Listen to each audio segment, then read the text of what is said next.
नमस्कार मित्रांनो, तू ही रे माझा मितवा या मालिकेच्या पुढील भागात आपल्याला पाहायला मिळणार आहे. अर्णव रूममध्ये बसलेला असतो. तिथे आजी येते आणि म्हणते, अरे अर्णव, ईश्वरीची जी पर्स होती ना, गडबडीमध्ये आपल्याच इथे राहिली आहे. आपला जो सुरेश आहे ना, त्याला मी सांगितलंय तिच्यापर्यंत पोहोचव, तो घेऊन जाणार आहे. तेव्हा अर्णव म्हणतो, राहू दे आजी, मी जाणार आहे.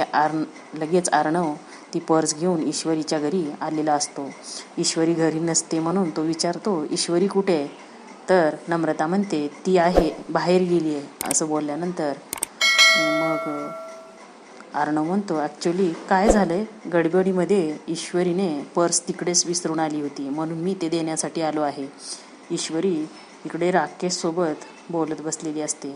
ती राकेशला म्हणत असते, सर ॲक्च्युली एक मला फोन येतोय, थांबा. मग ती फोन उचलते आणि म्हणते, ठीक आहे, मी पटकन पोहोचते. ईश्वरी म्हणते राकेशला, घरी चला ना सर, अर्णव सर आलेत, तुम्हाला भेटायचं आहे का सरांना? म्हणल्यानंतर राकेश खूप घाबरतो, त्याला धक्काच बसतो. तर पुढील भागात काय कारण देऊन राकेश तिथून पळून जाईल? धन्यवाद.